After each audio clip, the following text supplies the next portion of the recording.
আর চিংড়ি মাছ আনা হয়েছে। তো চিংড়িগুলো ছোটো চিংড়ির জন্য গেছিলাম, কারণ কুমড়ো শাক দিয়ে করব। এই যে কুমড়ো শাক বেগুন দিয়ে করব, খুব ভালো লাগে। তো ছোটো চিংড়ি পাইনি, তার জন্য বড় চিংড়ি নিয়ে আসলাম। আমি গেছিলাম আমাদের এখানে রঘুনাথপুরের বাজার থেকে নিয়ে এলাম। তো ছেলেটা বড় চিংড়ি হলে খায়। আর পাবদা নিয়ে এলাম, পাবদাটা দেখে খুব ভালো লাগলো, ওর জন্য পাবদা নিয়ে চলে এলাম। তো পাবদাটা আজ করব না, পাবদাটা কাল করব, তোমাদের সাথে শেয়ার করব কিভাবে রান্না করছি। তার চিংড়িটা করব, তার চিংড়ি মাছটা কিভাবে রান্না করছি আমি কুমড়ো শাক বেগুন দিয়ে, তো তোমাদেরকে দেখাবো। চলো কিভাবে রান্না করব সেটা দেখানোর আগে তাহলে মাছগুলো বেছে ফেলি, মাছগুলো বেছে নিই, তারপরে দেখাচ্ছি তোমাদেরকে। এই দেখো তেল গরম করা হয়ে গেছে, কড়াইয়ে তেল গরম হয়ে গেছে। এবার চিংড়ি মাছগুলো নুন হলুদ মাখিয়ে রেখেছিলাম, এগুলো ভেজে নেব।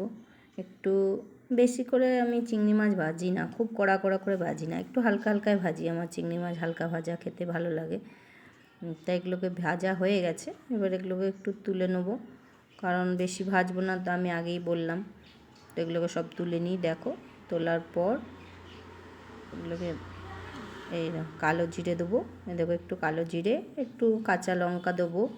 আর আগেই দেখেছি পেঁয়াজ কাটা আছে, পেঁয়াজগুলো দিয়ে নেবো, দিয়ে একটু ভাজা ভাজা করে নেবো, কারণ পেঁয়াজগুলো একটু আগে ভেজে নেবো, তাহলে ভালো একটু নরম হয়ে যাবে। তার মধ্যে একটু নুন দিয়ে দেবো, তাহলে পেঁয়াজগুলো একটু নরম হয়ে যাবে।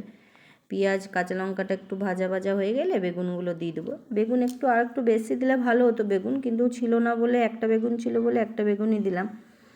তা বেগুনটা দিয়ে একটু নাড়াচাড়া করে একটু ভালো করে ভেজে নেবো। বেগুনটা একটু সিদ্ধ হয়ে গেলে তারপরে শাকগুলো দেবো। তো বেগুনটা দেখো আমার একটু খানিকটা সিদ্ধ হয়ে গেছে, একটু ঢাকা দিয়ে দিয়েছিলাম। আর মশলা বলতে কিছুই দেবো না, একটু জিরে গুঁড়ো, একটু লঙ্কা গুঁড়ো, আর লঙ্কা তো আগে চিড়ে দিয়েছি, আর নুন। আর কেউ যদি মিষ্টি খায়, শাকে অনেকে খায়, আমাদের ঘরের লোক খায় না বলে দিই না মিষ্টি।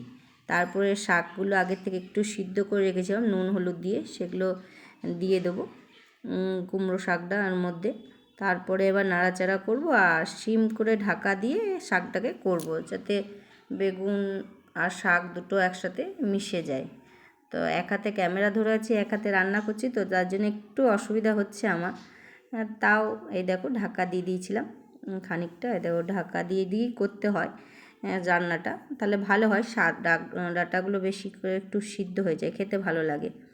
তো এখন একটু জল আছে, আর একটু বেগুন হলে ভালো হতো, বললাম না ম্যাট ঘেট হতো। বেগুনটা আমার যে কম হয়ে গেছে, তো চিংড়ি মাছ সবগুলো দিইনি, একটু ছেলেটার জন্য রেখে দিলাম। ছেলেটা শাক খায় না, ওকে আলাদা চিংড়ি মাছ করে দেবো। চিংড়ি মাছগুলো দিয়েও একটু ঢাকা দিয়ে দেবো, ঢাকা দিয়ে যখন একটু আর একটু সিদ্ধ ম্যাটঘেট হয়ে যাবে, তারপরে ওইটাকে নামিয়ে নেবো। তো এইভাবেই আমি কুমড়ো শাক চিংড়ি মাছ দিয়ে করি। তো এই প্রথম বড় চিংড়ি দিয়ে করলাম, চুনো চিংড়ি দিয়ে করি।